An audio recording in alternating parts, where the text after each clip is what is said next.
तपासामध्ये ज्या गोष्टी समोर येतील, प्रायमा फेसी आम्ही गुन्हा दाखल केलेला आहे.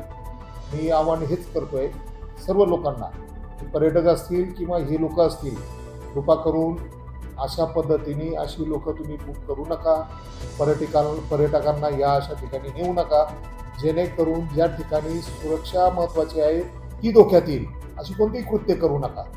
त्यासाठी आम्ही रात्री पण कारवाई केलेली आहे आणि आत्ता प्लस एक FIR आम्ही अजूनही जे ऑनलाईन घेतात त्यांच्या विरुद्ध आम्ही लॉन्च करत आहोत.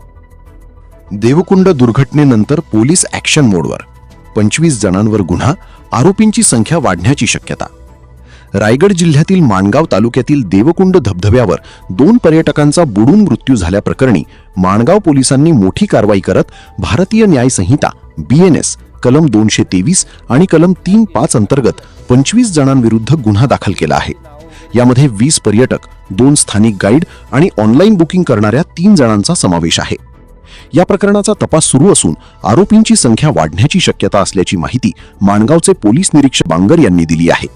तपासादरम्यान आणखी संबंधित व्यक्तींचा सहभाग आढळल्यास त्यांच्याविरुद्धही कायदेशीर कारवाई करण्यात येणार असल्याचे त्यांनी स्पष्ट केले. रविवारी 12 जुलैला देवकुंड धबधब्यावर पावसाळी सहलीसाठी आलेल्या पर्यटकांपैकी 2 तरुण कुंडात बुडाल्याची घटना घडली होती. सोमवारी सकाळी SVRSS बचाव पथक, शेलार मामा रेस्क्यू टीम, पोलीस आणि स्थानिकांच्या संयुक्त प्रयत्नातून दोन्ही पर्यटकांचे मृतदेह बाहेर काढण्यात आले.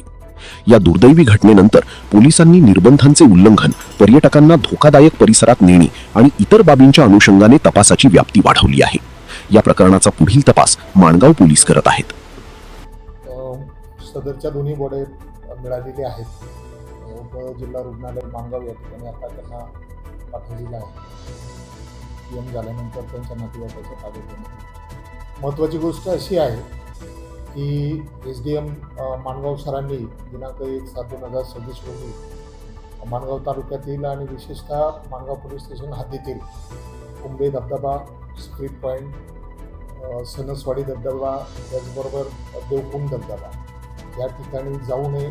सदरचं ठिकाणी धोकादायक आहे, निसर्गाला हानी होण्यासारखं आहे. म्हणून पावसाळ्यापर्यंत 1/7/2026 पासून 30/9/2026 पर्यंत त्या ठिकाणी प्रतिबंध केलेला होता, असे आदेश निर्गमित केलेले होते. सगळ्या माध्यमातून आपण त्याला प्रसिद्धी पण दिलेली होती.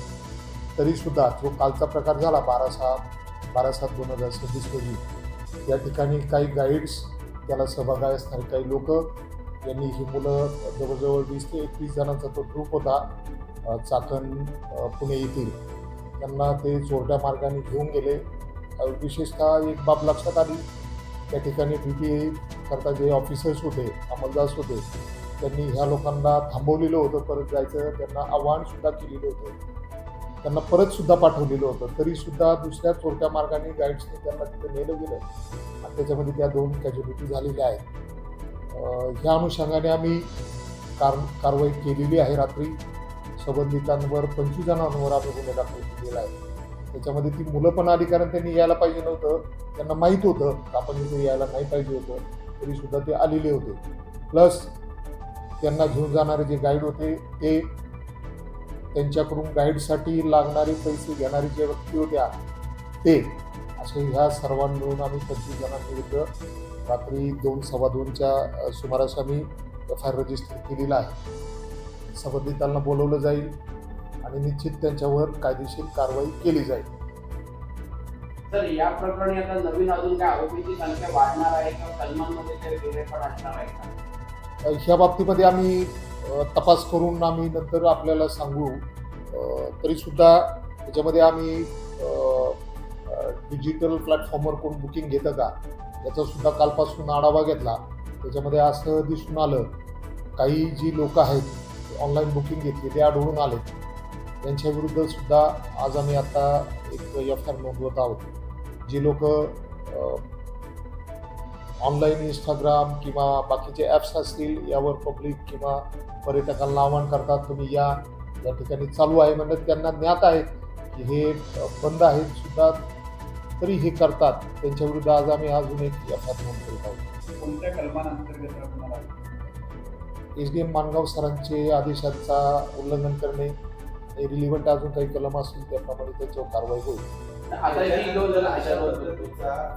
याही जर अशा पद्धतीचा जर प्रकार घडला तर मग अशा पद्धतीने कारवाई केली, कारण आता आपण म्हणतो ते सर्व बंद आहे. त्यामागं एजंट असतील किंवा कोणी येणार असतील, त्यांना काय आव्हान कराल की हा जो देवकुंड धबधबा आहे तो पूर्णपणे बंद ठेवा? मी ह्या माध्यमातून त्यांना आवाहन करतो की अशा कृती त्यांच्याकडून होता कामा नये. जर अशा कृती त्यांच्याकडून घडल्या तर 100% त्यांच्यावर कडक कारवाई केली जाईल.